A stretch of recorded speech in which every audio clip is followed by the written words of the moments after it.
हरिहन्तानम् नमो सिद्धानं नमो आयर्याणम्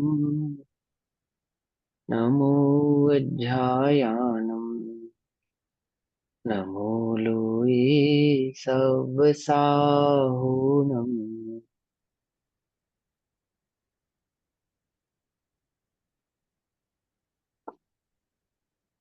ओंकारं बिन्दुसंयुक्तं नित्यं ध्यायन्ति योगिनः कामदं मोक्षदं चैव ओंकाराय नमो नमः। मङ्गलं भगवान् वीरो मङ्गलं गौतमो गणी मङ्गलं कुन्दकुन्दार्द्यो जैनधर्मोऽस्तु मङ्गलम् सर्वमङ्गलमाङ्गल्यं सर्वकल्याणकारकम् प्रधानां सर्वधर्माणां जैनं जयतु शासनम्। नमः समय साराय स्वानुभूत्य चिकासते चित्स्वभावाय भावाय सर्वभावान्तरचिते।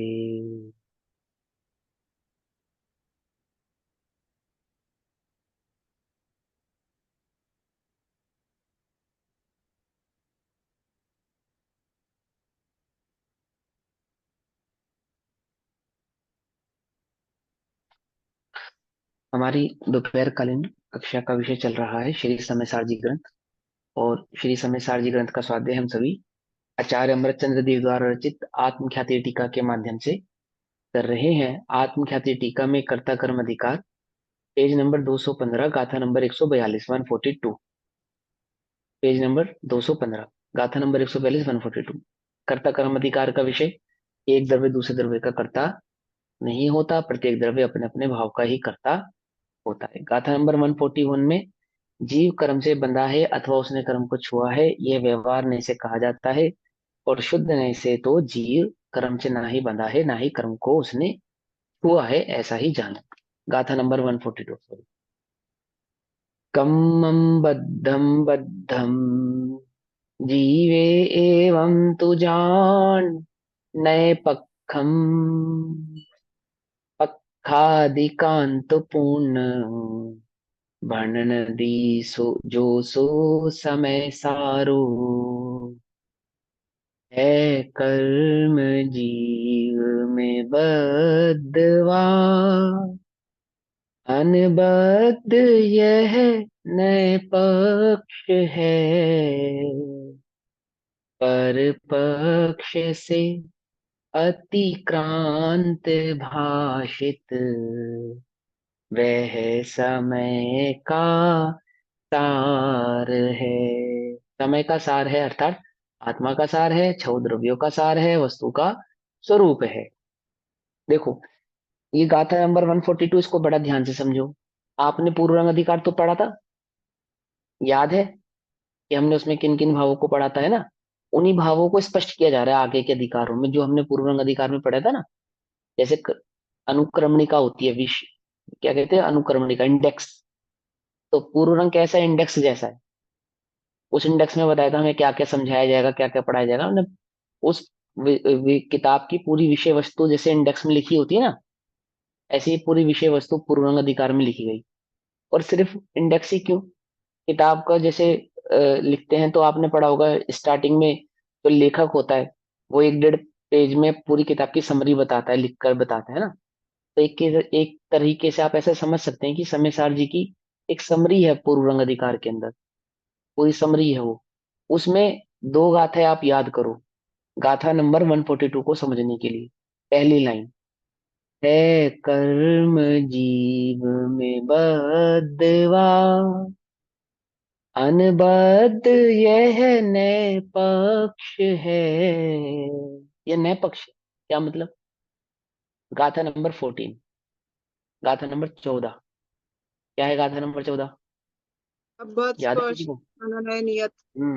नहीं नहीं नहीं, गाथा नंबर गाथा तो 14 14 है। तो वही है, 14 ही है। अबद्ध प्रश्न, अनन्य हाँ, नियत। अनाबद्ध, हाँ, अन्य रूप देखे जो आत्म को, अविशेष असंयुक्त उसको शुद्ध ने तू जान जो, है ना। इसकी जो टीका है, टीका, टीका है ना, टीका में क्या बताया था कि जैसे जल का अग्नि, पेज नंबर 39, पेज नंबर 39 पे भावार्थ है, भावार्थ से लास्ट ऊपर वाला पैराग्राफ, जैसे जल का अग्नि जिसका निमित्त है, ऐसे उष्णता के साथ संयुक्तता रूप तत्रूप अवस्था से अनुभव करने पर जल को उष्णता रूप, संयुक्तता रूप भूतार्थ है, सत्यार्थ है। यानी व्यवहार में भूतार्थ है, सत्यार्थ है। कैसा? जीव को बंधा हुआ देखने पर, कर्म के साथ संयोगिक देखने पर संयोग भाव सत्यार्थ है, भूतार्थ। ये नए पक्ष में व्यवहार का पक्ष है। और स्वभाव से देखने पर ना, वह कर्म से बंधा नहीं है, अबंध है, अबद्ध है। जीव सदैव अबद्ध है, ये सत्यार्थ है। और भूतार्थ है, किसके अपेक्षा से? स्वभाव की अपेक्षा से, नजदीक जाकर उसको देखने पर। जैसे जल शीतलता को लेक स्वभाव वाला है, ये सत्यार्थ है, भूतार्थ है। परंतु अग्नि के संयोग से उष्णता को प्राप्त हुआ है, यह सत्यार्थ है और यह भूतार्थ है। यानी ये बात सही है। इसी तरह से यहाँ कह रहे हैं कि जीव कर्म से बंधा है, ये व्यवहार का पक्ष है, व्यवहार का पक्ष है, ठीक है। और जीव कर्म से नहीं बंधा है, जीव कर्म से नहीं बंधा, ये निश्चय का पक्ष है। लेकिन वस्तु कैसी है? वस्तु कैसी है? तो वस्तु कैसी है? पर पक्ष से अतिक्रांत भाषित, है ना। वह समय का सार है। क्या है इसका मतलब? कि वो तो बस वो ही है। ये कौन सी गाथा है? वो तो बस वो ही है। फिक्स्ड का था, इसका हाँ, गाथा नंबर मतलब। 6। गाथा नंबर 6 क्या कहती है? कि वो तो बस वो ही है। और निश्चय व्यवहार वाला नहीं है। आत्मा तो बस आत्मा, चैतन्य मूर्ति आत्मा बस चैतन्य मूर्ति मात्र ही है। गाथा नंबर 142 में इस भाव को समझा रहे हैं कि जो जो नयों में उलझेगा ना, उसे वस्तु समझ में नहीं आएगी। समझ में नहीं आएगी, दैट मीन्स वस्तु का अनुभव नहीं कर पाएगा। जब तक वस्तु समझ में नहीं आ रही, वस्तु के स्वरूप को नहीं जानता, उसके स्वभाव को नहीं जानता, उसके पक्षों को नहीं जानता, तो नयों के माध्यम से उसे वस्तु के पक्ष, उसके स्वभाव, उसके स्वरूप का हमें ज्ञान कराते हैं। और वस्तु का ज्ञान करने के बाद अब उसका अनुभव जब करना हो, तो पक्षों को छोड़ दो, पक्षों को छोड़ दो, दैट मीन्स नयों को छोड़ दो। कि निश्चय से ऐसी है, व्यवहार से ऐसी है, वह तो बस वह ही है। आत्मा तो बस आत्मा ही है। माने ये अनुभव प्रधान गाथा है। यहाँ पे अनुभव की प्रधानता से बात को कहा जा रहा है। क्या कहा जा रहा है? कि शक्कर स्वभाव, शक्कर निश्चय से मीठी है या व्यवहार से मीठी है? ये निश्चय व्यवहार का चक्कर छोड़ के शक्कर की मिठास का तुम आनंद लो, बस। इसके निश्चय और व्यवहार के पक्ष को छोड़ दो, और क्या करो? बस उसकी मिठास का आनंद लो। ऐसे ही आत्मा व्यवहार से बंधा है, कैसा अनुभव करोगे? कि मैं व्यवहार से बंधा हूं, ऐसा भी मत विचार करो। मैं निश्चय से अबंध हूं, ऐसा भी विचार मत करो। यानी ऐसे विकल्पों में मत पड़ो। कैसे हो जाओ? कि वस्तु का निर्णय करने के बाद, आहा मैं चैतन्य मात्र हूं, उसका वेदन करो, अनुभव करो। मैं निश्चय से ऐसा हूं, अगर ऐसी दृष्टि, ऐसा विकल्प रखोगे तो भी वस्तु का अनुभव, आत्मा का अनुभव नहीं होगा। और मैं व्यवहार से ऐसा हूं, ये तो बात पहले ही छुड़वा दी गई। हमें सार में तो व्यवहार का पक्ष पहले ही छोड़ दिया गया ना, कि बंधा हुआ तो मानना ही नहीं। लेकिन मैं निश्चय से अबंध हूं, ऐसे विकल्प को भी तुम धारण मत करो। मैं बंधा हूं, ये विकल्प भी मत करो। और मैं बंधा नहीं हूं, ऐसे विकल्प को भी छोड़कर, ध्यान से समझना, विकल्प, विकल्प को भी छोड़कर क्या करो? कि मात्र स्वभाव का वेदन करो, स्वभाव की दृष्टि करो।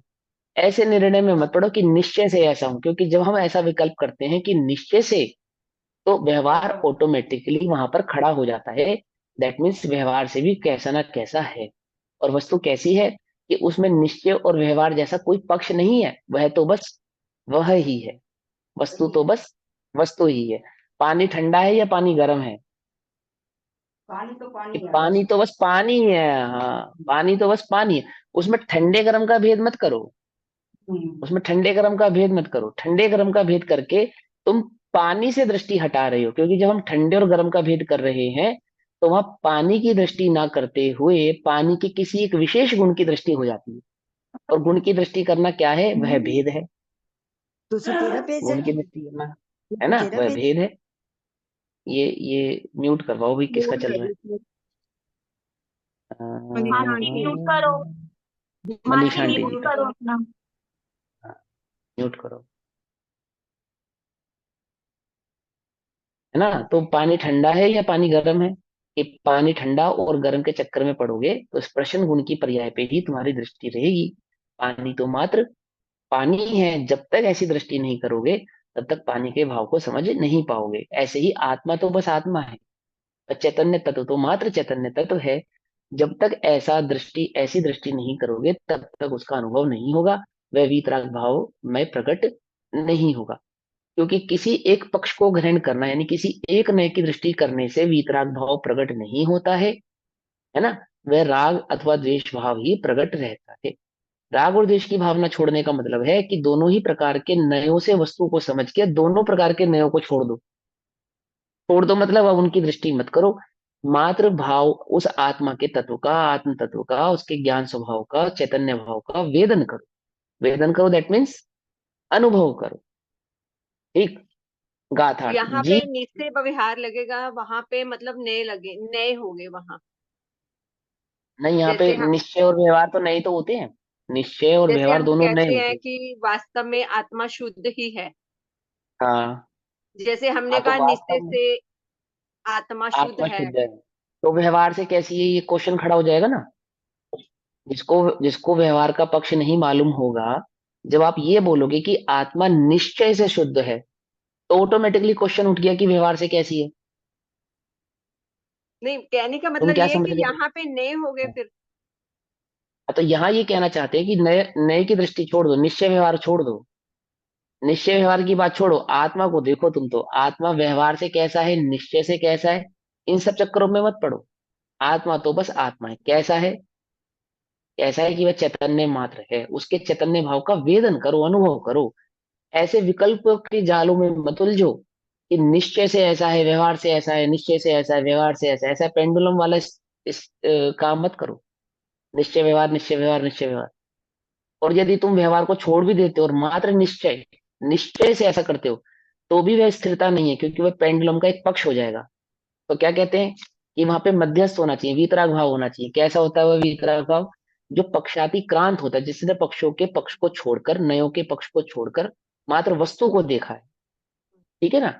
ये बात ठीक है कि निश्चय नय से वस्तु के स्वभाव का ही ज्ञान कराया जाता है, परंतु नय की दृष्टि ना करते हुए, समझे, वस्तु की दृष्टि करने की यहाँ पे बात की मुख्यता कही गई है कि तुम वस्तु को देखो। देखो मतलब उसका अनुभव करो। अनुभव करो दैट मीन्स उसका वेदन करो। हाँ मैं ऐसा ही हूं, ऐसा निर्णय करो। जीव में कर्म बद्धम, बद्ध है अथवा अबद्धम, अबद्ध है, एवं तू इस प्रकार तो नए पक्ष जान ही। इस प्रकार तो नए पक्ष जानो। जीव बंधा है, ये जीव अबंध है। तो बंधा है, इसमें भी कर्म की अपेक्षा है, और नहीं बंधा है, इसमें भी कर्म की ही अपेक्षा है। समझे ना? माने दोनों ही सूरतों में रस्सी तो बात आ गई ना, ये बंधा है या नहीं बंधा है, तो रस्सी का पक्ष तो खड़ा रहा ना हमेशा के लिए। बांधने के लिए रस्सी है, तो ये रस्सी से बंधा है। नहीं नहीं, ये नहीं बंधा है। नहीं बंधा है कहने के बाद जब हम ये कहा नहीं बंधा है, यानी कि बांधने की कोई वस्तु है, वह खड़ी रही ना। पॉइंट पकड़ मारे नहीं? यार आचार्य देव क्या समझा रहे? अरे तुम बंधे और अबंधे के चक्कर में क्यों पड़ते हो? वो वस्तु को देखो जिसकी हम बात कर रहे हैं।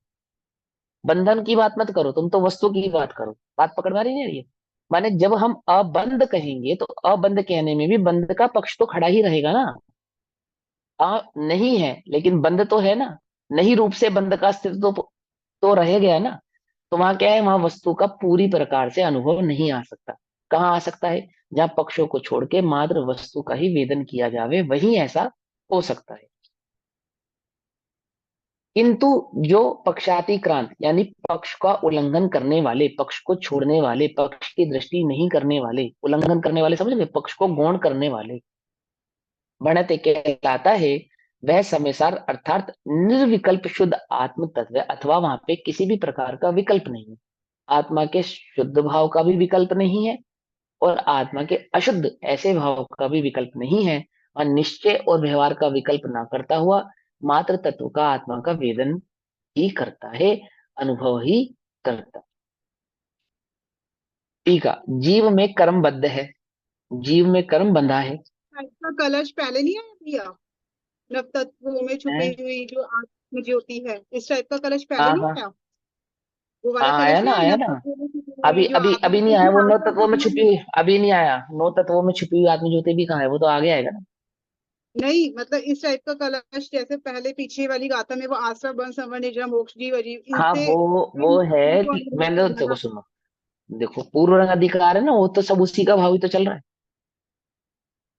एक अधिकार पूर्व रंग आपने जो अधिकार पढ़ा है, उसी अधिकार के सभी भावों को स्पष्ट प्रकार से आगे के अधिकारों में समझाया जा रहा है। आप ये समझो, कर्ता कर्म अधिकार की अपेक्षा से समझा रहे हैं कि कैसे दो द्रव्यों के बीच में बंधन नहीं है। बंधन है निश्चय और व्यवहार आदि के भावों से समझाया था कि ऐसा माना जाता है, व्यवहार से ऐसा कहा जाता है ना। उसकी सत्ता को स्वीकार किया जाता है, और उसकी सत्ता माने संयोगिक भाव से देखने पर सत्यार्थ और भूतार्थ है। निश्चय नय से देखने पर असत्यार्थ है, अभूतार्थ है। अब कौन से नय से देखें, निश्चय नय से देखें या व्यवहार नय से देखें? तो कहते हैं कि निश्चय और व्यवहार से मत देखो, मात्र वस्तु को देखो। समझे? निश्चय से देखें या वस्तु से देखें, और व्यवहार से देखें कि वस्तु को देखो। ना निश्चय से देखो, ना व्यवहार से देखो। दाई आंख से देखें या बाई आंख से देखें? अरे, है ना, सुना, दाई हाँ बाई का तो चक्कर छोड़ो तो देखो। दाई और बाई का चक्कर छोड़ के देखो। देखो कि यहाँ पे मुख्यता है, दाई और बाई का मुख्यता नहीं। कुछ बात समझ में नहीं आ रही? तो यहाँ क्या कहते हैं कि तुम देखने की मुख्यता को ना करके दाई और बाई के चक्कर में पड़े हो, यानी निश्चय और व्यवहार के चक्कर में पड़े हो। निश्चय व्यवहार को गौण करके वस्तु स्वभाव का निर्णय, यानी उसकी दृष्टि नहीं कर रहे हो, वस्तु को नहीं देख रहे हो, उसका अनुभव नहीं कर रहे हो। जीव में कर्म बद्ध है ऐसा जो विकल्प, तथा जीव में जो कर्म अबद्ध है ऐसा जो विकल्प, वे दोनों नए पक्ष हैं। विकल्प हैं क्योंकि नए पक्षों में क्या है, विकल्प है, और विकल्प में क्या है, अनुभूति नहीं है। अनुभूति कैसी है, वो निर्विकल्प है। ठीक है ना? निर्विकल्प है मतलब वहां पे मात्र वस्तु की दृष्टि है, वस्तु के पक्ष की दृष्टि नहीं है। ठीक है ना? पक्ष की दृष्टि करने पर निश्चय और व्यवहार खड़े होते हैं, और वस्तु की मात्र दृष्टि करने पर कोई भाव यानी कि कोई पक्ष ना खड़ा होता हुआ वहां वस्तु भाव का मात्र वेदन होता है। जब हम शक्कर खाते हैं तो व्यवहार से मिठास है या निश्चय से मिठास है ऐसा थोड़ी करते हैं। बस उसका मतलब उसमें मिठास गुण की मुख्यता का उसका आनंद लेते हैं। ऐसे ही वहां चैतन्य भाव का आनंद लो, निश्चय व्यवहार के चक्कर में क्यों पड़ते हो? है ना? तुम्हारा तत्व निर्णय कैसा है कि निश्चय से ऐसा हूं, निश्चय से ऐसा हूं, निश्चय से ऐसा हूं। निर्विकल्प होना चाहिए, तभी वह बात अनुभव में आती है, तभी वह वस्तु पकड़ में आएगी। तो एक निश्चय व्यवहार ना समझे क्या, कि निश्चय व्यवहार से वस्तु को समझो, और जब वस्तु समझ में आ जाए तो निश्चय व्यवहार को छोड़ दो। क्या पकड़ में ही बात? जीव में कर्म बद्ध है ऐसा जो विकल्प, तथा जीव में जो कर्म अबद्ध है, यानी जीव कर्मों से बंधा है ऐसा विकल्प, और जीव कर्मों से नहीं बंधा है ऐसा जो विकल्प है, ये दोनों ही नए पक्ष हैं। उस जो उस नए पक्ष का अतिक्रम करता है, अर्थात उल्लंघन करता है, गौण करता है, अथवा उसको छोड़ देता है, उसे उल्लंघन कर देता है या छोड़ देता है। ठीक, वही समस्त विकल्पों का अतिक्रम करके स्वयं निर्विकल्प एक विज्ञान घन स्वभाव रूप होकर साक्षात समयसार होता है। यह आत्मा, मैं तो अबंध हूं। तो ये अबंध की बात कहां से खड़ी हो गई? क्या ये पहले बंधा था? क्वेश्चन हो रहा है ना। अबंध हूं, अबंध हूं कह रहे हो, तो क्या कोई तुम्हें बंधा हुआ भी कह रहा है? पकड़ में आ रही है नहीं, बड़ी बात समझ में आ रही है? कि जब तुमने कहा कि मैं अबंध हूं, तो अबंध की क्वेश्चन ही क्यों खड़ा हुआ, ये अबंध हूं, यानी कभी ना कभी कहीं ना कहीं किसी न किसी रूप में बंधन को स्वीकार किया था, तभी तो अबंध की बात आ रही है। पकड़ में आई बात नहीं? पकड़ में? और यहाँ क्या कहते हैं कि जो वस्तु को देखता है उसका अनुभव करता है, वो बंध हूं अबंध हूं ऐसे चक्कर ही खत्म हो गया ना, वहां क्वेश्चन ही नहीं है कि अबंध हूं।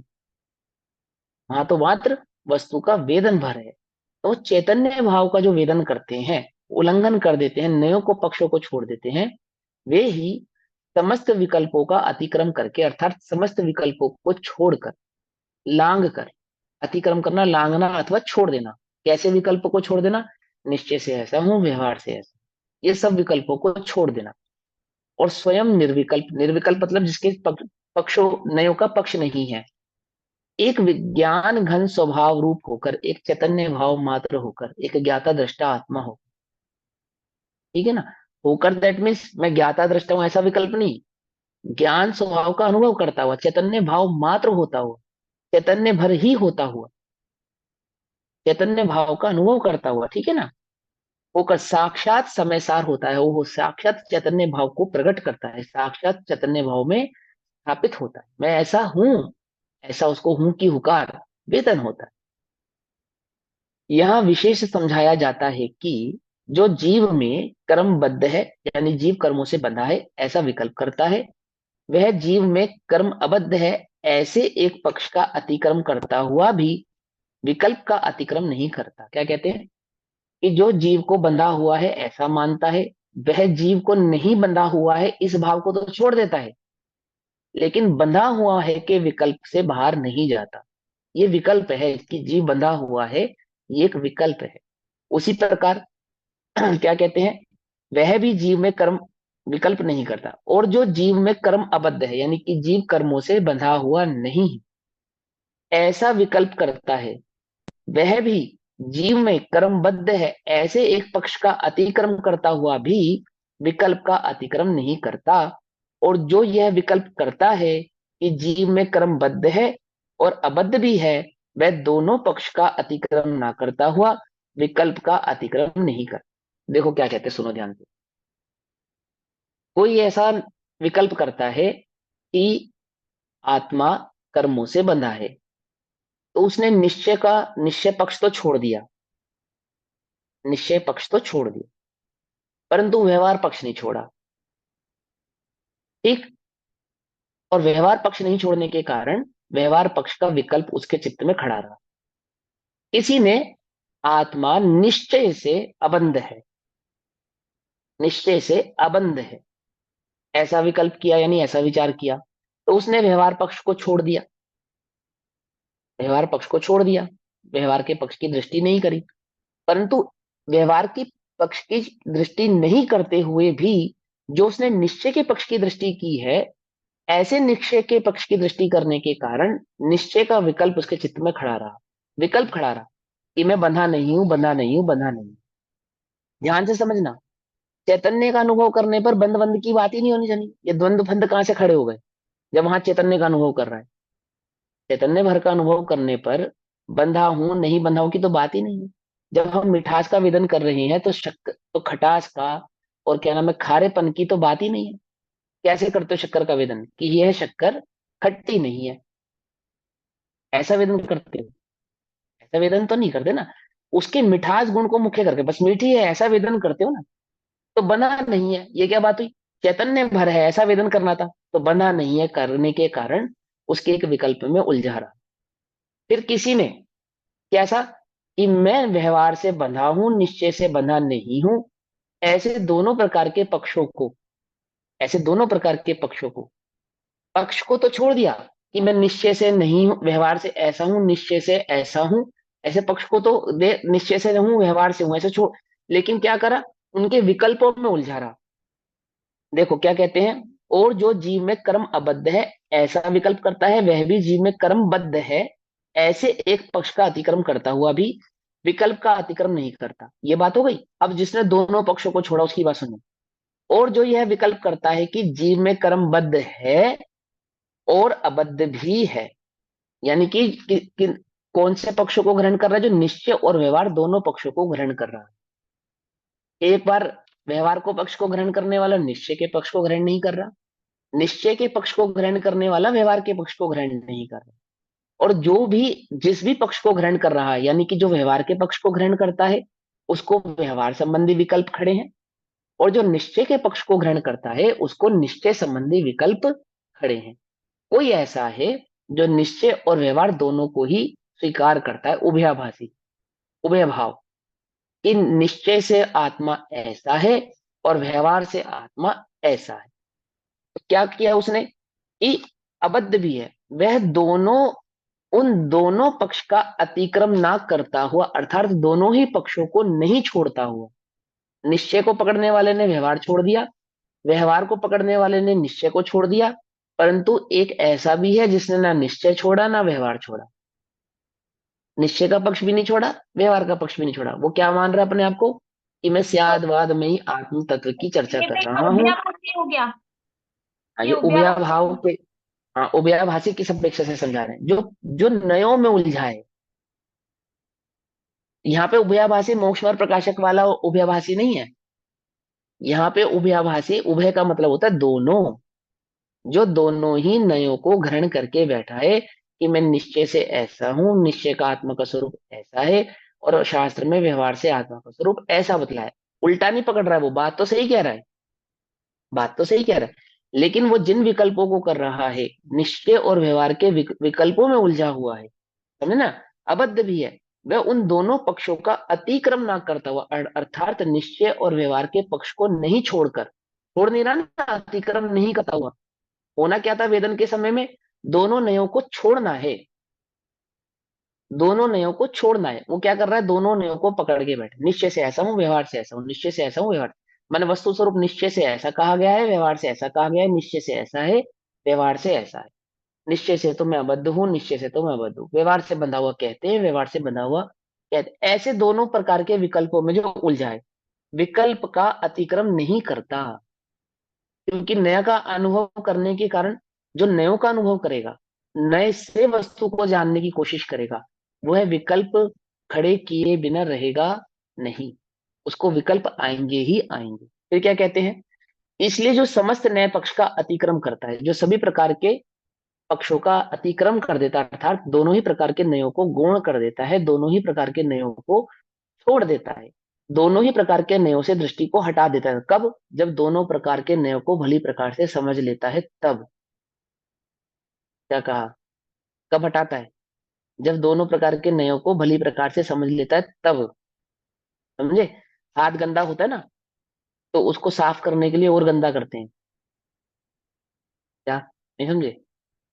अरे यार, हाथ गंदा होता है, उसको साफ करने के लिए और साबुन लगा हाथ के से गंदा करते बोलते हैं हैं। हाथ। साबुन लगाते हैं ना, साबुन, साबुन से भी तो गंदा ही होता है हाथ। साबुन लगे हाथों को कौन कहता है साफ हाथ है। तुम साबुन लगा कर जाए हाथों में, तो तुम उन हाथों से कोई कार्य करने लगो, तो तुमसे क्या कहा जाएगा कि पहले हाथ धो, तो तुम क्या कहोगे कि ये तो साबुन है, साफ है मेरे हाथ। ऐसा तो नहीं कह सकते ना, साबुन भी तो गंदा ही है ना। कुछ बात समझ में नहीं आ रही है? तो गंदे हाथों को साफ करने के लिए साबुन लगाया। अब साफ करने के लिए हाथों को क्या करें कि दोनों को धो दिया, यानी गंदगी साफ करने के लिए साबुन लगाते हैं, और फिर दोनों को साफ करने के लिए दोनों को ही, जब दोनों हट जाते तो साफ माने जाते हैं। एक को साफ करने के लिए दूसरा लगाते हैं, लेकिन दूसरा लगाने से साफ नहीं माना जाता। साफ कब माना जाता है, जब दोनों को हटा दिया जाता है। ऐसे ही व्यवहार में, अनादि से व्यवहार में उलझे हुए जीव को निश्चय से वस्तु स्वरूप समझाया।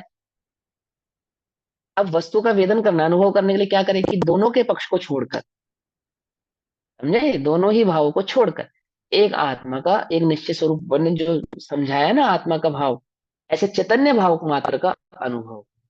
शक्कर खट्टी नहीं है, शक्कर नमकीन नहीं है, ऐसा भी ना करे, और शक्कर मीठी है, शक्कर मीठी है, ऐसा भी ना करे। वो तो मात्र मिठास का वेदन करे, तो वो चैतन्य भाव का वेदन करे।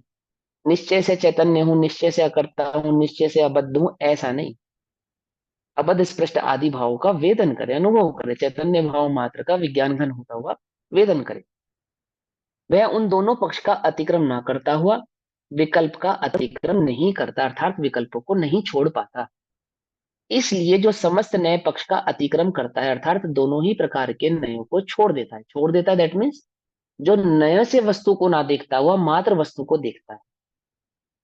समझ में आई बात, इसका मतलब क्या है, जो नयों की अपेक्षा से वस्तु को ना देखता हुआ, यानी अपेक्षा से वस्तु को ना देखता हुआ निरपेक्ष भाव से वस्तु को देखता है, यानी वस्तु को स्वभाव से जानता है।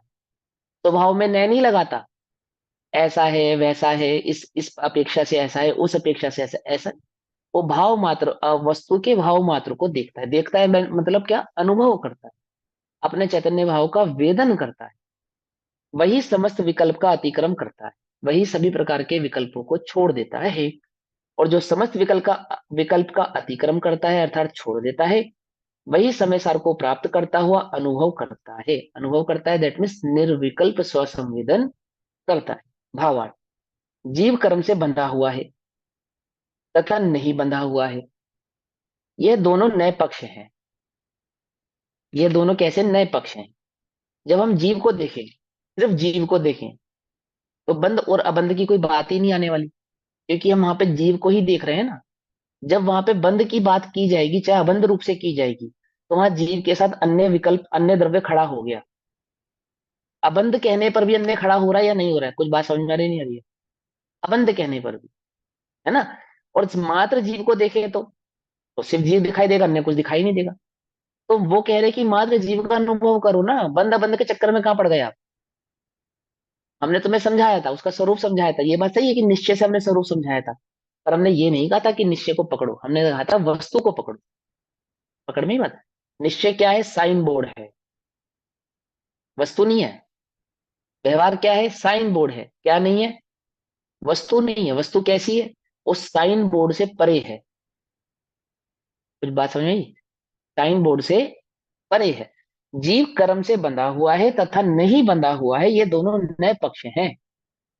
उनमें से किसी ने बंध पक्ष को ग्रहण किया, उसने विकल्प ही ग्रहण किया, और किसी ने अबंध पक्ष लिया, तो उसने भी विकल्प ही ग्रहण किया है। और किसी ने दोनों पक्ष लिए, तो उसने भी पक्ष रूप विकल्प का ही ग्रहण किया।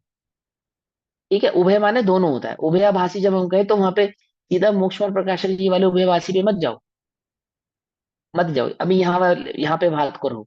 और देखो, एक अपेक्षा से देखोगे ना, तो जो पक्षों को ही ग्रहण कर रहा है वह भाषी ही है। चाहे वह निश्चय के पक्ष को ग्रहण करने वाला निश्चय भाषी, व्यवहार के पक्ष को ग्रहण करने वाला व्यवहाराभासी, और निश्चय और व्यवहार दोनों ही पक्षों को ग्रहण करने वाला उभयाभासी, और वस्तु को ग्रहण करने वाला क्या?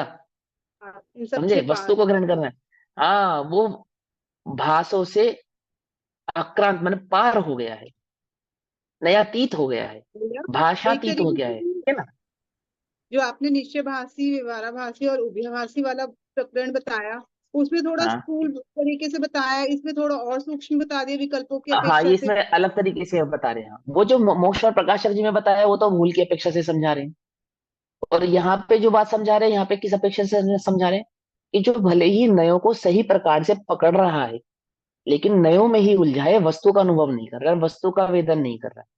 वहां पे तो नयों को सही प्रकार से नहीं पकड़ने के कारण उसको निश्चयभाषी, व्यवहाराभासी और उभयभाषी कहा।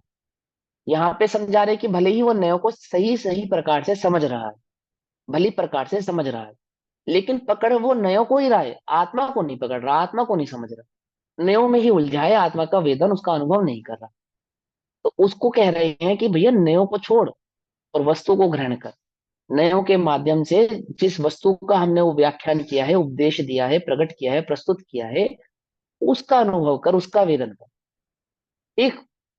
तो क्या कहते हैं कि किसी ने दोनों पक्ष लिए, तो उसने भी पक्ष रूप विकल्प को ही ग्रहण किया।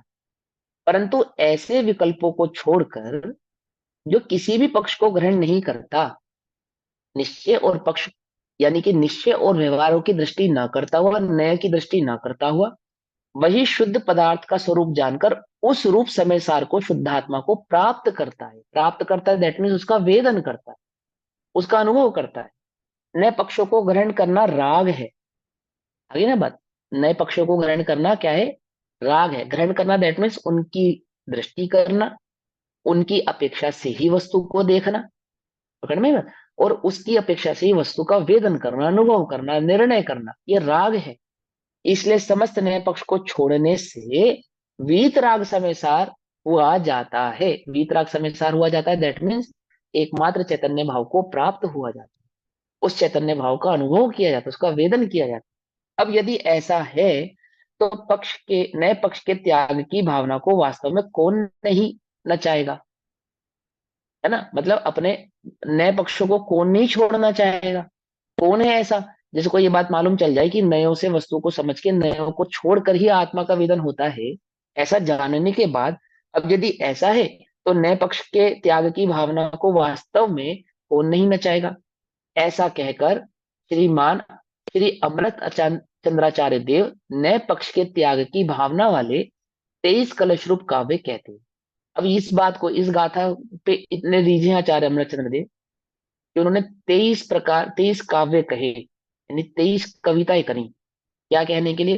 कि नयों के पक्ष को छोड़ो, उस एक आत्मा का वेदन करो, नए के पक्ष का त्याग करो, आत्मा का वेदन करो।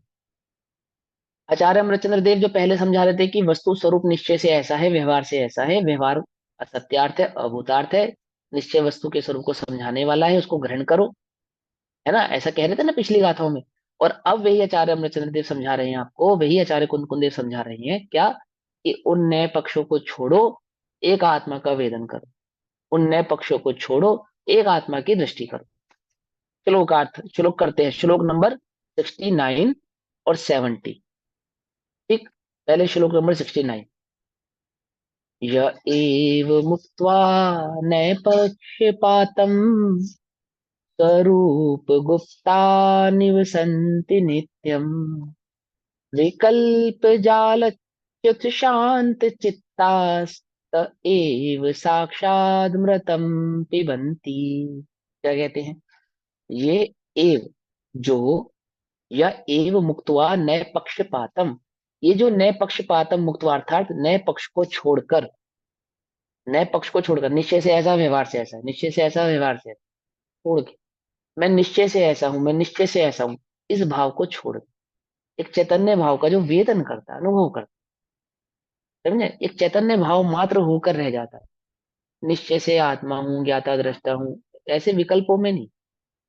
वो जो जाग तो जीव उबोच है, नयन श्री का बोले ये, वो जो चैतन्य भाव प्रकट हो रहा है, भाव सामने ही है, उसका जो वेदन कर रहा है, जो नए पक्षपातम मुक्तवाथार्थ, नए पक्षपात को छोड़कर स्वरूप गुप्ता, अपने स्वरूप में गुप्त होकर, अपने स्वरूप में गुप्त होकर मतलब अपने स्वरूप का अनुभव करता हूँ, गुप्त होकर मतलब उसका अनुभव करता हूँ, नित्यम, सदा, सदा एवरी टाइम, निवसंति, निवास करते हैं, स्थिर रहते हैं, निवास करते हैं मतलब अपने स्वरूप में स्थिर रहते हैं, स्वरूप गुप्त होकर अर्थात स्वरूप का वेदन करते हैं, अनुभव करते हैं, और उस वेदन में क्या करते हैं, निवास करते हैं, दैट मीन्स उस वेदन में स्थिर हो जाते हैं।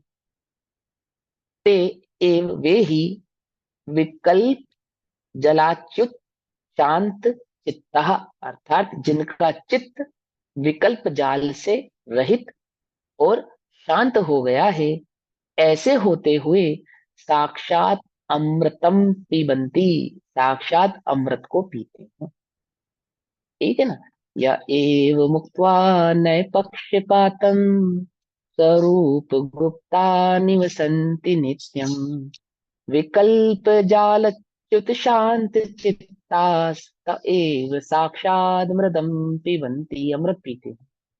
जब तक कुछ भी पक्षपात रहता है, निश्चय से व्यवहार से, निश्चय से व्यवहार से, इस प्रकार के जब भी विकल्प रहते हैं, जब तक, तब तक चित्त का क्षोभ नहीं मिटता, अर्थात उसका राग द्वेष भाव नहीं मिटता, आत्मा की अनुभूति नहीं होती, आत्मा का दुख दूर नहीं होता। ठीक, जब नयों का सब पक्षपात दूर हो जाता है, देखो स्यादवाद कैसा है, स्यादवाद ऐसा है, स्यादवाद से वस्तु स्वरूप को समझा के स्यादवाद को ही गौण कर दिया जाता है, छोड़ दिया जाता है, यह है स्यादवाद का कमाल।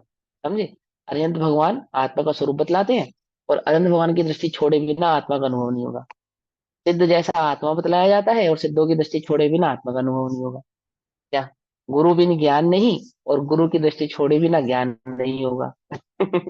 ऐसा है स्यादवाद, ऐसा नहीं है कि भैया तेरे ही भरोसे पारसनाथ भंवर में नैया डाल दी, वो वाला स्वरूप नहीं है यहाँ पे, कि मेरा आपकी कृपा से सब काम हो रहा है ना, ऐसा नहीं है। यहाँ तो जब तक कुछ भी पक्षपात रहता है, चाहे ईश्वर का रहे या किसी का रहे, तब तक चित्त का क्षोभ नहीं मिटता। और जब नयों का सब पक्षपात दूर हो जाता है, तब वीतराग दशा होकर स्वरूप की श्रद्धा निर्विकल्प होती है। ठीक है ना, स्वरूप की श्रद्धा निर्विकल्प होती है, दैट मीन्स आत्मा के, आत्म स्वभाव की प्राप्ति होती है, सम्यक दर्शन की प्राप्ति होती है। वीतराग दशा होकर स्वरूप श्रद्धा निर्विकल्प होती है, स्वरूप में प्रवृत्ति होती है, यानी कि सम्यक चारित्र होता है, और अतीन्द्रिय सुख का अनुभव होता है, वेदन करता है ना, स्वरूप में प्रवृत्ति होती है और अतीन्द्रिय सुख का अनुभव होता है। अब 20 कलशों द्वारा नए पक्ष का विशेष वर्णन करते हुए कहते हैं कि जो ऐसे समस्त नए पक्षों को छोड़ देता है, वह तत्ववेत्ता अर्थात तत्व ज्ञानी स्वरूप को प्राप्त होता है। तत्ववेत्ता अर्थात तत्वों को जानने वाला, तत्वों को कहने वाला, मात्र तत्ववेत्ता नहीं रहता, वह तत्ववेत्ता कैसा हो जाता है, स्वरूप को प्राप्त हो जाता है। पकड़ में ही बात। तो क्या कहते हैं कौन, अब ये 20 कलशों में समझाएंगे कि कैसे वो नक्श नए पक्षों को छोड़ने वाला, कि किस प्रकार से छोड़े हुए नए नए पक्षों को। ऊपर तो समझाया कि जो नए पक्षों को छोड़ता है वह सुख का वेदन करता है, अमृत को पीता है, आत्मा के अनुभव को प्राप्त होता है, सम्यक दर्शन आदि गुणों को प्रकट करता है, सम्यक दर्शन ज्ञान चारित्र ऐसे रत्नत्रय को प्राप्त हो। कैसे छोड़े उन नए पक्षों को। कलश नंबर 17। एकस्य बद्धो न तथा परस्य स्थितिद्वयोर्द्वाविति पक्षपातौ यस्तत्त्ववेदी च्युत्पक्षपातस्तस्यस्ति नित्यं न खलु चिच्चिदेव। एक मिनट। नित्यं एकस्य बद्धौ न तथा परस्य इति द्वाविति पक्षपातौ यस्तत्त्ववेदी च्युत्पक्षपातस्तस्यास्ति नित्यं खलु चिच्चिदेव। क्या कहते हैं, बद्धम जीव कर्मों से बंधा हुआ है। क्या समझा रहे हैं आचार्य देव, उन नए पक्षों को कैसे छोड़ना है। वो जो नए पक्ष हो रहे हो ना, आप नए नयो का पक्ष ग्रहण कर रहे हो, इनको कैसे त्यागना है। क्यों, क्योंकि जो नए पक्षों को छोड़ता है वह अमृत का पान करता है, अर्थात आत्मा का वेदन करता है, उसका अनुभव करता है। 20 कलशों द्वारा नए पक्ष का विशेष वर्णन करते हुए कहते हैं, विशेष वर्णन करते हैं यानी कि स्पेशल ये आपको 23 समझा पे रहे हैं लिखा कि हुआ था कैसे क्या उन भैया?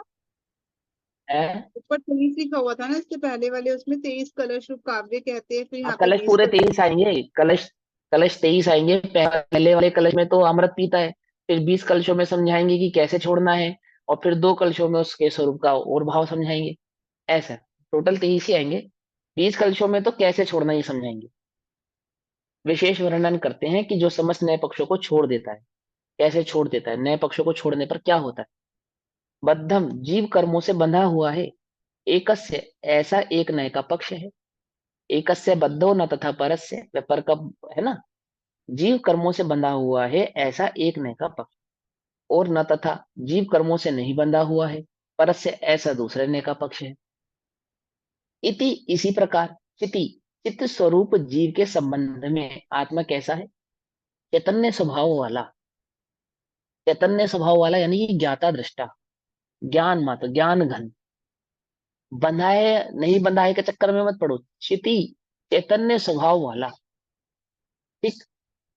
चित्त स्वभाव चित्त स्वरूप जीव में संबंध में, यानी चित्त चित्त स्वरूप जीव के संबंध में द्यो दो नयों के, वह पक्षपातो दो पक्षपात हैं।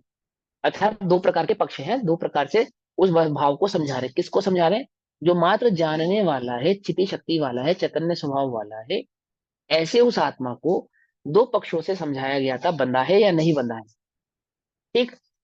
यह तत्ववेदी चुत्पक्षपाता, जो तत्ववेत्ता अर्थात वस्तु स्वरूप का ज्ञाता, पक्षापात रहित यानी जो बंधा है और नहीं बंधा है के चक्कर में ना पड़ता हुआ, उस चैतन्य भाव की जो दृष्टि करता है, चैतन्य स्वभाव भाव को जानता है। क्योंकि कैसा है, चित्त स्वरूप जीव के संबंध में, चैतन्य स्वरूपमय जीव के संबंध में पक्षपात रहित है, तस्य उसे नित्यम निरंतर चित्त चित्त स्वरूप जीव, चैतन्य स्वरूप जीव, ज्ञाता दृष्टा जीव, खलु चितेवस्ति चित्त स्वरूप ही है।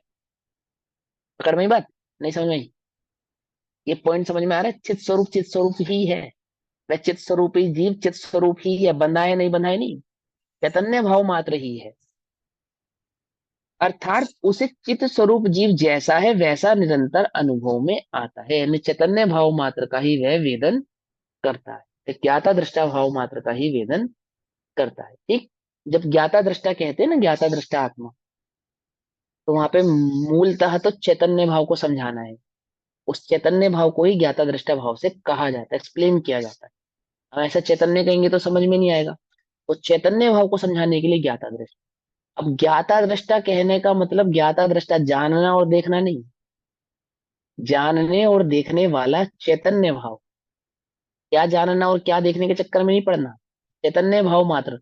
बस ज्ञाता दृष्टा रह जाऊं मद मत्सर मोह विनश जाओ, यानी चैतन्य भाव मात्र रह जाए, ऐसी बात है। तो जैसा निरंतर अनुभव में आता है। भावार्थ, इस ग्रंथ में पहले से ही व्यवहार नय को गौण करके, है ना, समय सार में तो पहले ही व्यवहार की दृष्टि को छोड़ने की बात की गई है। और निश्चय से वस्तु को ग्रहण करने की बात की, यानी निश्चय के पक्ष को ग्रहण करके वस्तु के स्वभाव को समझाने की बात कही गई है। लेकिन वहां पे निश्चय के पक्ष को ग्रहण करने का मतलब निश्चय नय को ग्रहण करना नहीं है, वस्तु को ग्रहण करना है। वस्तु के भाव, उसके स्वभाव को ग्रहण करना है, यानी उसका अनुभव करना है। इस ग्रंथ में पहले से ही व्यवहार नय को गौण करके शुद्ध नय को मुख्य करके कथन किया गया है। चैतन्य के परिणाम पर निमित्त से अनेक प्रकार के होते हैं। आत्मा के चैतन्य के जो परिणाम है, परिणाम है अर्थात उसकी पर्याय है, विकल्प आदि भाव है, वे पर के निमित्त से अनेक प्रकार के होते हैं। उन सबको आचार्य देव पहले से ही गौण करते आए हैं। रागी नहीं मानो, द्वेषी नहीं मानो, बंधा हुआ नहीं मानो, आदि आदि इन सब बातों को गौण करते हुए आए हैं। और उन्होंने जीव के मुख्य शुद्ध चैतन्य मात्र कहा है। जीव को कैसा कहा है? एक चैतन्य मात्र भाव वाला ही जीव को कहा है। ज्ञान दर्शन चारित्र वाला कहते हुए भी क्या कहा कि ज्ञान दर्शन चारित्र को ग्रहण ना करके वह तो बस वह ही है, उसके इस भाव को ही पक्ष को ग्रहण करना। वह दर्शन ज्ञान चारित्र के भाव से आत्मा को समझाएंगे, ना वह दर्शन वाला है, ना वह ज्ञान वाला है, ना वह चारित्र वाला है, वह तो बस चैतन्य भाव मात्र ही है। जीव के मुख्य शुद्ध चैतन्य मात्र भाव को समझाया है। इस प्रकार जीव पदार्थ को, जीव पदार्थ कहो, जीव तत्व कहो, जीव वस्तु कहो, पदार्थ को शुद्ध, नित्य, अभेद, नित्य माने हमेशा, अनादि निरंतर, अभेद, अभेद माने शुद्ध, अभेद का अर्थ होता है शुद्ध, ठीक है ना, जिसमें कोई भेद ना हो, शुद्ध चैतन्य मात्र स्थापित करके अब कहते हैं। चैतन्य भाव मात्र वाला है ऐसा समझा के अब क्या कहते हैं कि जो उस इस शुद्ध नय का भी पक्षपात विकल्प करेगा वह भी उस शुद्ध स्वरूप के स्वाद को प्राप्त नहीं करेगा। पकड़ में बात देखो, शुद्ध नय कैसा है? शुद्ध नय चम्मच जैसा है। चम्मच समझते हो? खीर खाने के लिए चम्मच चाहिए, चम्मच। तो चम्मच का स्वाद लोगे या खीर का स्वाद लोगे? हाँ, और खीर खाओगे कैसे? चम्मच से। अरे चांदी के चम्मच से खीर चटाई, तो खीर खाई तो स्वाद किसका आया? खीर का आया, चम्मच का आया? ये जो चम्मच पे जिनकी दृष्टि है उन्हें खीर का स्वाद नहीं आता। समझे? नहीं आता, नहीं समझे? देखो हम तुम्हारे घर पे या हमने तुमको अपने घर पे बुलाया, तुम सबको बुलाया, ठीक है ना, और तुम 6 7 8 10 जितने भी लेने सबको बुला के सबको अच्छा बढ़िया भोजन कराया, और अंत में सबको खीर परोसी। तो तुम 12 जनों में 11 लोगों को तो हमने चांदी के बर्तन में खीर परोसी, चांदी के चम्मच के साथ, और एक व्यक्ति को सोने की कटोरी में और सोने की चम्मच से खीर परोसी। समझे? तो तुम 12 के 12 जनों को किसका वेदन होने वाला है, किसका अनुभव होने वाला है? खीर का नहीं होने वाला, 12 के 12 को ही नहीं होने वाला। सोना चांदी। ऐसा भी नहीं है जिसको सोने की दिया उसको खीर का वेदन होगा, उसको भी नहीं होगा, उसको भी नहीं होगा। वो जो 11 है उनको भी नहीं होगा। वो 11 चांदी का वेदन करते रहेंगे और वो 12वां वो सोने के वेदन में फूलता रहेगा। समझे? व्यवहाराभासी और निश्चयभासी। व्यवहाराभासी बंधा हूँ यही दुख में दुखी है, और निश्चयभासी किस में फूला हुआ है? मैं तो बंद हूँ, मैं तो बंद हूँ। अरे वो स्वरूप की दृष्टि में, वो खीर का वेदन करना था ना वो चांदी की कटोरी वाला कर पाया और ना वो सोने की कटोरी वाला कर, क्यों? उसने वो सामान्य भाव, उस चैतन्य भाव की दृष्टि नहीं, जैसे उसने खीर मात्र का वेदन नहीं किया। एक चांदी की कटोरी का वेदन करता रहा, एक सोने की कटोरी का वेदन करता रहा। खीर का वेदन 12 में से किसी। हमने पूछा भाई खीर कैसी थी? सब जहर बहुत अच्छी थी। अब क्या कहें, सब कहेंगे बहुत अच्छी थी। और हमने मानो खीर में शक्कर भी ना डाली हो, किसी को मालूम ही नहीं चलेगा कि खीर में शक्कर नहीं है। समझे नहीं समझे? क्या नहीं समझे? क्यों? वो उलझा कहाँ है विकल्प? कहाँ उलझा है विकल्प? हाँ, चांदी और सोने में चांदी। उलझा हुआ है ना, इसलिए उसके वेदन में उसके शक्कर के नहीं होने का भी भान नहीं रहने वाला। ऐसे ही वो क्या कहते हैं कि जो पक्षों में उलझे है ना वो चैतन्य भाव का वेदन नहीं कर पाते, निश्चय और व्यवहार के पक्षों में उलझे रहेंगे। ये बात सही है कि चम्मच से खाओगे, ये बात तो पक्की है, पर चम्मच का वेदन मत करो, तीर का वेदन करो। ऐसी ये बात तो सही है कि हम निश्चय से वस्तु स्वरूप समझाएंगे, पर निश्चय का वेदन मत करो, उस चैतन्य भाव का वेदन करो। हम ये निश्चय को छोड़ने का मतलब आत्मा के स्वभाव को छोड़ने की बात नहीं कह रहे हैं। अगर नहीं, वो निश्चय भले ही आत्मा के स्वभाव भाव को समझाने वाला है, पर उसको छोड़ने का मतलब यह है कि उस पक्ष को छोड़ के उस वस्तु का मात्र अनुभव या वेदन करना चाहिए। अब सुनो यहाँ पे कहते हैं कि क्या कह, उस शुद्ध स्वरूप के स्वाद को प्राप्त नहीं करेगा कौन?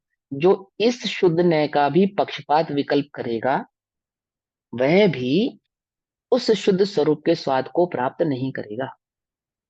अशुद्ध नय की तो बात ही क्या है, किंतु यदि कोई शुद्ध नय का भी पक्षपात करेगा तो पक्ष का राग नहीं मिटेगा। अशुद्ध नय की तो बात ही छोड़ो, मैंने जिनको चांदी की कटोरी मिली थी उनको तो छोड़ दो, क्या जिसको सोने की कटोरी मिली है और सोने की चम्मच मिली है, क्या उसने खीर का वेदन किया? समझे नहीं समझे? वो भी नहीं कर पाएगा, वो भी नहीं कर पाएगा, क्योंकि वो सोने चांदी में उलझ गया ना, स्वर्ण चांदी में उलझ गया। तो इसीलिए इसलिए वीतरागता प्रकट नहीं होगी। निश्चय और व्यवहार में जो उलझेगा, क्या नहीं होगा, उसको उस चैतन्य भाव का अनुभव नहीं, प्रकट नहीं होगी। पक्षपात को छोड़कर जिसकी दृष्टि मात्र खीर पे होगी, कटोरी पे चम्मच पे नहीं होगी, समझे, उसको उस खीर का स्वाद आने वाला है। ऐसे ही जिसकी दृष्टि एकमात्र उस चैतन्य भाव पर होगी, उसके निश्चय और व्यवहार पक्षों पे नहीं होगी, निश्चय और व्यवहार के विकल्पों पे नहीं होगी। तो पक्षपात को छोड़कर चिन्ह मात्र स्वरूप में लीन होने पर ही, जिसके चैतन्य भाव मात्र पर दृष्टि है, चैतन्य हूं पर मात्र दृष्टि है, वही समय सार को प्राप्त किया जाता है। ऐसे ही समय सार को प्राप्त होता है, अर्थात आत्मा के अनुभव को प्रकट करता है, प्राप्त होता है। समय माने वस्तु, सार माने अनुभव, समझे। अब हम यहाँ पे आत्मा की मुख्यता से समय सार कहा है तो आत्मा का अनुभव, ठीक, लीन होने पर ही समय सार को प्राप्त किया जाता है। इसलिए शुद्ध नय को जानकर, हम ये नहीं कह रहे कि शुद्ध शुद्ध नय को छोड़ने का मतलब आत्मा के स्वभाव को छोड़ना, ऐसा नहीं, ध्यान से समझना। इसलिए शुद्ध नय को जानकर उसका भी पक्षपात छोड़कर, ठीक है ना, चम्मच कटोरी में खीर आएगी, वह तो सही है, परंतु चम्मच का कटोरी की दृष्टि न करते हो, मात्र खीर की दृष्टि करे। ऐसे ही निश्चय व्यवहार को के पक्ष को छोड़ दे, व्यवहार के पक्ष को तो छोड़ ही दे, निश्चय के भी पक्ष को छोड़कर पर मात्र चैतन्य का, इसलिए शुद्ध नय को जानकर उसका भी पक्षपात छोड़कर शुद्ध स्वरूप का अनुभव करके, स्वरूप में प्रवृत्ति रूप चारित्र प्राप्त करके वीतराग दशा प्राप्त करनी चाहिए। पकड़ में बात, वीतराग दशा प्राप्त करनी चाहिए, अर्थात निर्विकल्प स्वसंवेदन प्राप्त करना चाहिए। ठीक। श्लोक, अब श्लोक करते हैं, श्लोक नंबर 71। अभी 4 मिनट है, श्लोक पढ़ते हैं। 71 और 72 दोनों श्लोक पढ़ते हैं।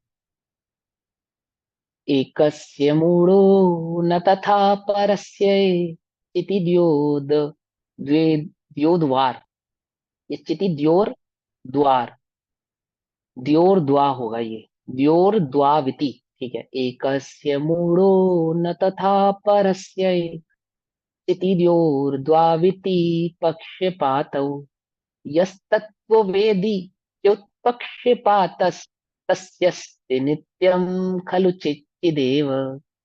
एकस्य रक्तौ न तथा परस्य इति द्योर्द्वाविति पक्षपातौ, यस्तत्त्ववेदी युत्पक्षपातस्तस्यास्ति नित्यं खलु चिच्चिदेव।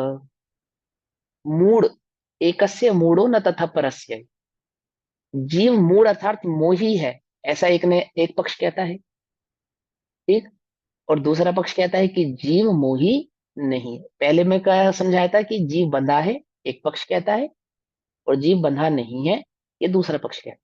जैसे हम तुमसे पूछे, तुम बंद हो या अबंध हो, कैसे हो? तुमने नहीं समझे, जब तुम शुद्ध बंधे हो, चैतन्य मातर। हाँ, या निर्बंध हो। अब ये अवक्तव्य बात है।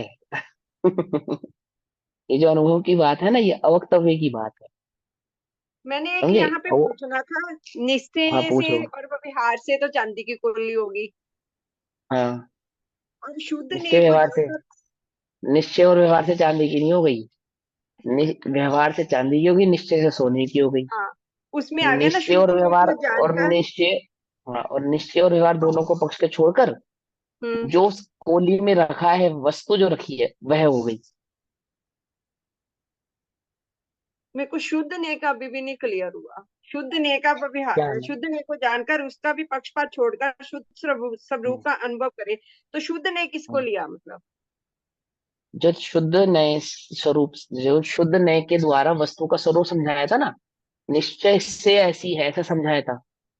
तो निश्चय से ऐसा है, ऐसे भाव को छोड़कर वस्तु को मात्र देखे, वस्तु का मात्र अनुभव करे, आत्मा को मात्र अनुभव करे। अभी मैंने पूछा ना कि तुम बंधे हो या निर्बंध हो, तो आपने तुरंत उत्तर कैसे दे दिया कि चैतन्य मात्र है? कैसे किया आपने फिर, जब आपको समझ ही नहीं आया तो?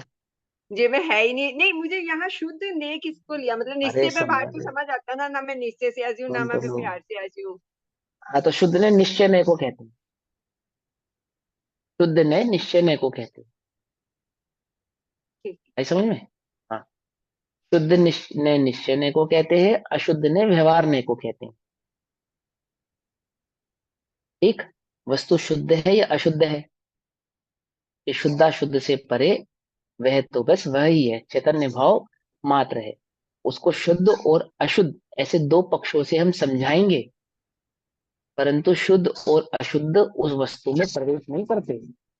वस्तु तो मात्र वस्तु ही है। वस्तु ही रहती है। हाँ ऐसे। तो क्या कहते हैं, एकस्य मूढ़ो न तथा परस्य, एक जीव एक मूढ़ कहता है नय, और एक नय मूढ़ नहीं है ऐसा कहता है। और दूसरे भाग में बताया, एकस्य रक्त, रक्त माने राग, एक कहता है रागी है और एक कहता है रागी नहीं है। 71 में मोही वॉइस की को क्या अपेक्षा से, बोला? और 72 में राग की अपेक्षा से। समझे बात? 71 में किसकी अपेक्षा से? मोह की अपेक्षा से। और 72 नंबर श्लोक में राग की अपेक्षा से। क्या छोड़ना है? पक्ष छोड़ना है। किसको ग्रहण करना है? वस्तु को ग्रहण करना है। ठीक। तो भाव 71 और 72 का हम कल पढ़ेंगे। तब तक के लिए सभी को जय जिनेन्द्र। ओम नमः सिद्धेभ्य। भैया एक सेकेंड, जो पीछे वाली गाथा हाँ में बोल। यहाँ पर लिखा हुआ था ना, जब वह कुछ भी पक्षपात रहता तब वह चित्त का क्षोभ नहीं मिटता, तो क्षोभ यहाँ के चारित्र मुनि को लिया है क्षोभ ये मतलब चारित्र भावार्थ? महीने कहो, क्षोभ माने दुख कहो, क्षोभ माने मिथ्यात्व कहो, वो भी है सब। सब आ ठीक है जाएगा, ना? जहाँ गर्भित हो वेदन जाएगा। स्व संवेदन नहीं है, जहाँ स्व संवेदन नहीं है, हाँ क्षोभ है। क्षोभ है मतलब कि वे मिथ्यात्व रूपी भाव में ही एक पक्ष को ग्रहण कर रहे हैं ना। देखो, नए पक्ष को ग्रहण करने से कोई सम्यक पक्ष है ऐसा नहीं। अनुभव के बिना निश्चय व्यवहार नहीं है। अनुभव के बिना वस्तु का अनुभव जब तक नहीं हुआ, यानी सम्यक दर्शन प्रकट नहीं हुआ, तब तक कोई निश्चय व्यवहार, सच्चे निश्चय व्यवहार है क्या? कोई निश्चय व्यवहार नहीं है। गम अपेक्षा से तो निश्चय व्यवहार ही रहने वाले हैं। परंतु निश्चय व्यवहार को जानने वाला, जो निश्चय व्यवहार को सही प्रकार से जान पाया है, ये बात तभी लागू होगी जब उसने वस्तु का वेदन किया हो, अनुभव किया। जिसने वस्तु का वेदन या अनुभव नहीं किया, वो निश्चय और व्यवहार को तो जानता है, परंतु निश्चय व्यवहार को नहीं जानता। क्या? कि वह भले ही निश्चय व्यवहार ऐसा शब्द कहे और आगम में लिखे निश्चय व्यवहार को भी कहे, परंतु वे निश्चय व्यवहार किसके लिए कहे थे जब उसको ही नहीं जानता, है ना? उसको ही नहीं जानता, तो क्या निश्चय व्यवहार को जानता है? ऐसा। तो वहां मूड, यानी कि वो वहां पे जो क्षोभ है, क्षोभ नहीं मिटता, अर्थात मिथ्यात्व नहीं मिटता। ये लिखा ना, जब तक कुछ भी पक्षपात रहता है तब तक चित्त का क्षोभ नहीं मिटता। और अंत में लिखा है उन्होंने कि वहां सम्यक दर्शन की प्राप्ति हो जाती है, अतीन्द्रिय सुख का अनुभव होता है, यानी कि क्षोभ मिट जाता है, यानी कि मिथ्यात्व मिट जाता है। तो रूप में प्रवृत्ति होती है, दैट मीन सम्यक दर्शन प्रकट होता है, तो ऑटोमेटिकली क्षोभ का मतलब मिथ्यात्व हो गया। सामने से हाथ हो गया, ठीक है, ठीक है ना? क्लियर हो गया। हाँ। जय जिनेन्द्र। निज निधि निज में बताई, यहाँ अनंत पुकार है, उसके लिए जिन वाणी माँ को वंदना शत।